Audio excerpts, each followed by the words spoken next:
നമുക്ക് ഈ വീഡിയോയിൽ ഫങ്ഷൻസ് എന്താണെന്ന് കാണാം. ഞാൻ നിങ്ങളോട് പറയാണ്, എനിക്ക് 1 തൊട്ട് 6 വരെയുള്ള നമ്പേഴ്സിൻ്റെ സമ്മ് പ്രിന്റ് ചെയ്ത് തരണം. നിങ്ങൾ എങ്ങനെയായിരിക്കും അത് ചെയ്യുക?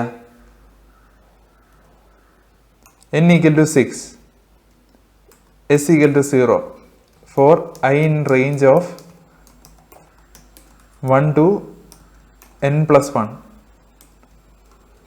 s plus = I, print s. ഇവിടെ എന്താ സംഭവിക്കുന്നത്? ആദ്യത്തെ ഐയുടെ വാല്യൂ 1 ആയി, s plus = I.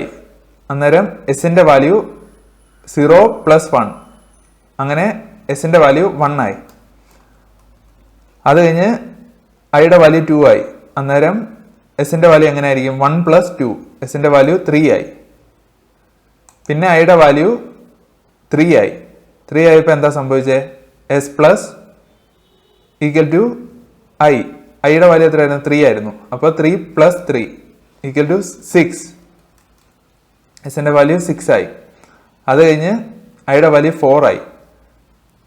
4 ആയപ്പോൾ എന്താ സംഭവിച്ചത്? എസ് പ്ലസ് = 4, 6 plus 4 10 ആയി. പിന്നെ ഐയുടെ വാല്യൂ എത്രയായി? 5 ആയി. 5 ആയപ്പം എന്താ സംഭവിച്ചത്? എസ് പ്ലസ് = I, 10 plus 5 15 ആയി. പിന്നെ ഐയുടെ വാല്യൂ 6 ആയി. 6 ആയപ്പോൾ എന്താ സംഭവിച്ചത്? എസ് പ്ലസ് = 15 plus 6 21 ആയി. അങ്ങനെ നമുക്ക് 21 ഔട്ട്പുട്ടിൽ വരും. ഇനി ഞാൻ നിങ്ങളോട് പറയാണ്,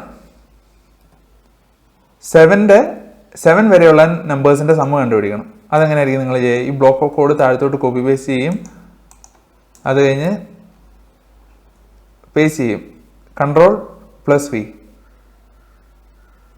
ഇപ്പം നമുക്ക് 7 വരെയുള്ള നമ്പേഴ്സിന്റെ സമ്മ് കിട്ടി. ഞാൻ നിങ്ങളോട് പറയാണ് 8 വരെയുള്ള നമ്പേഴ്സിന്റെ സമ്മ് കണ്ടുപിടിക്കണം, അല്ലെങ്കിൽ ഒരു 10 വരെയുള്ള നമ്പേഴ്സിന്റെ സമ്മ് കണ്ടുപിടിക്കണം.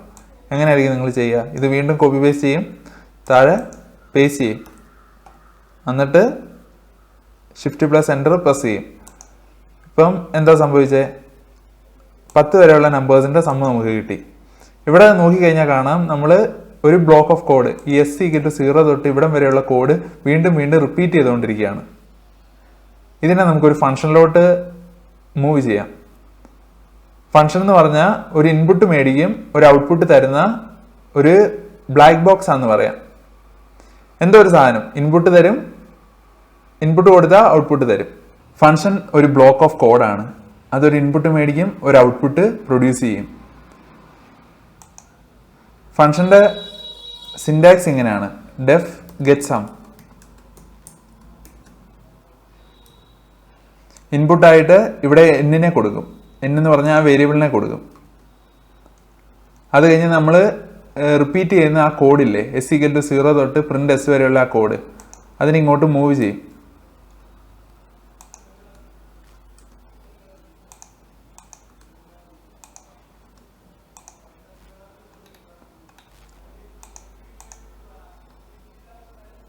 എന്നിട്ട് Shift+Enter പ്രസ് ചെയ്യുക. ഇപ്പം നമ്മളൊരു ഫംഗ്ഷനെ ഡിഫൈൻ ചെയ്തു. ഡെഫ് കീവേഡ് വെച്ചാണ് ഫംഗ്ഷനെ ഡിഫൈൻ ചെയ്തത്. അത് കഴിഞ്ഞ് ഫംഗ്ഷൻ ഒരു പേര് കൊടുത്തു. പേര് കൊടുത്തതിന് ശേഷം ബ്രാക്കറ്റിന്റെ അകത്ത് ഫംഗ്ഷന്റെ അകത്തോട്ടുള്ള ഇൻപുട്ട് അതേതാന്ന് കൊടുത്തു. എന്നാണ് ഇൻപുട്ട്. എന്നാണ് ഇൻപുട്ടെങ്കിൽ എന്തായിരിക്കും ഈ ഫംഗ്ഷന്റെ ഔട്ട്പുട്ട്? ഡിസ്പ്ലേയിൽ sum of numbers from 1 to n ഡിസ്പ്ലേയിൽ പ്രൊഡ്യൂസ് ചെയ്യണം.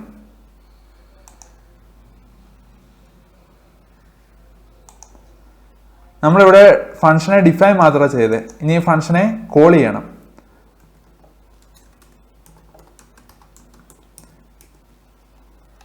നമുക്ക് 6 വരെയുള്ള നമ്പേഴ്സിന്റെ സമ്മ വേണ്ടെങ്കിൽ ഗെറ്റ് സം ഓഫ് 6. അന്നേരം 6 വരെയുള്ള നമ്പേഴ്സിന്റെ സമ്മ കിട്ടി. Get sum of 7. അന്നേരം 7 വരെയുള്ള നമ്പേഴ്സിന്റെ കിട്ടി. ഗെറ്റ് സം ഓഫ്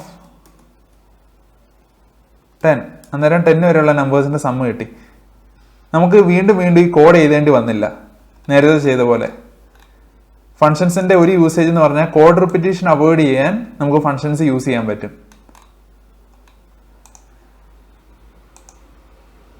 പിന്നെ ഫംഗ്ഷൻസ് കോഡ് മോർ റീഡബിൾ ആക്കും. ഇവിടെ നമുക്ക് ഒറ്റയടിക്ക് മനസ്സിലായി. ഗെറ്റ് സം ഓഫ് 6 എന്ന് പറഞ്ഞാൽ sum of numbers from 1 to 6 കിട്ടും. ഗെറ്റ് സം ഓഫ് 7 എന്ന് പറഞ്ഞാൽ sum of numbers from 1 to 7 കിട്ടും. ഇതുപോലെ വീണ്ടും വീണ്ടും എഴുതി കോഡ് വായിക്കേണ്ട അവസ്ഥ നമുക്ക് വന്നില്ല. പിന്നെ ഇത് ടെസ്റ്റിംഗും എളുപ്പമാക്കും ഫങ്ഷൻസ്. നിങ്ങൾ ഓർക്കേണ്ട ഒരു കാര്യമാണ്, ഈ ഫങ്ഷനെ ഡിഫൈൻ ചെയ്ത് കഴിഞ്ഞാൽ ആ കോഡ് എക്സിക്യൂട്ട് ആകത്തില്ല. കോൾ ചെയ്യണം ഫങ്ഷനെ, എന്നാലും മാത്രമേ ആ കോഡ് എക്സിക്യൂട്ട് ആകത്തുള്ളൂ. ഇവിടെ ഡെഫ് ഗെറ്റ് സം എന്ന് പറഞ്ഞ് കോഡ് എഴുതിയിട്ടു, അത് പക്ഷേ പ്രോഗ്രാം എക്സിക്യൂട്ട് ചെയ്തില്ല. ഗെറ്റ് സം ഓഫ് 6 എന്ന് പറഞ്ഞ് വിളിച്ചപ്പോഴാണ് ഈ കോഡ് സത്യത്തിൽ റൺ ആയത്.